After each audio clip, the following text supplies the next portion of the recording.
Robbie, appreciate the $5 super chat. What's your take on ASR's don't buy for the X3800 due to the SINAD?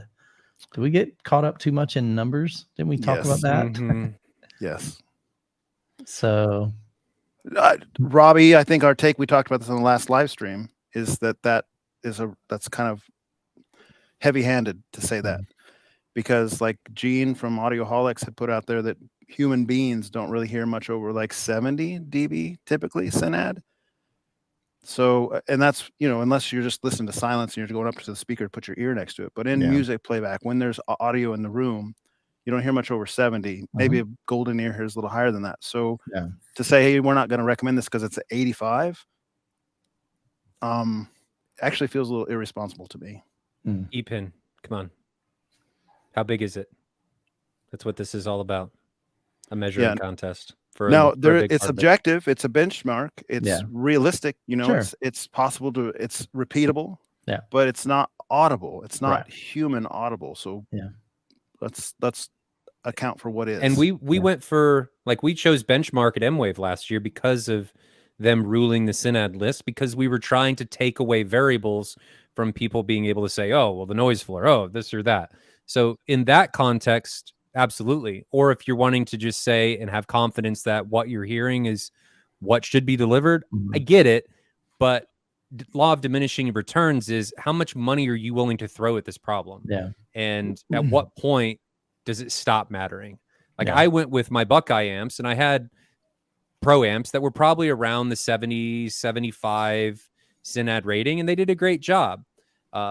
I just got kind of irritated because I listen pretty loud. So if things are up really high with those amps, I could hear some hiss when things weren't on, and I didn't like that. So I couldn't sell them as a dealer. So I went a different direction with HypeX and Purify.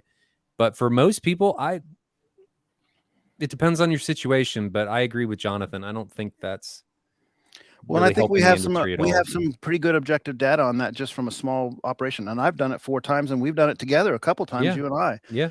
Ryan, where you bought the benchmark amp to test it, to put this all to the test. And we mixed in a Behringer A800, and we mixed in a Crown 1502, and we mixed in some 1980s refurb amp from Hafler.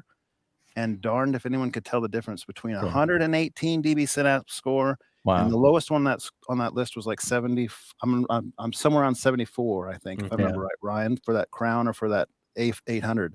So you got like that huge gap, right? The best amp on ASR, 118 dB, the benchmark, versus a generic Pro Audio amp, and nobody in the room, fast switching. And a blind test. Double blind test. Double blind. Wow. We had his wife make the connections after we balanced it up, so that none of us even knew. Nice. And then I was doing the switching, and the guys were all in the room. Nobody could tell a darn thing.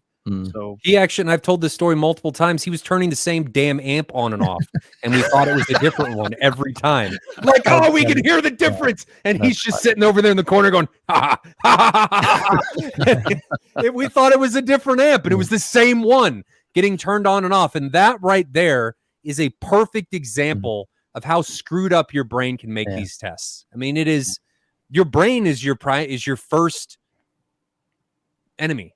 It is the thing that is going to make this all an epic disaster in what you're trying to do. So figure out how much money you want to throw at it. I think HypeX and Purify are great money for performance options. And actually, they're some of the best rated amps as far as SINAD score, but they don't cost as much as a lot of them do. Like Buckeye is phenomenal for his price for performance. So if you want to have the best of both, I think that's a great place to start, but don't go chasing that rabbit down the rabbit hole.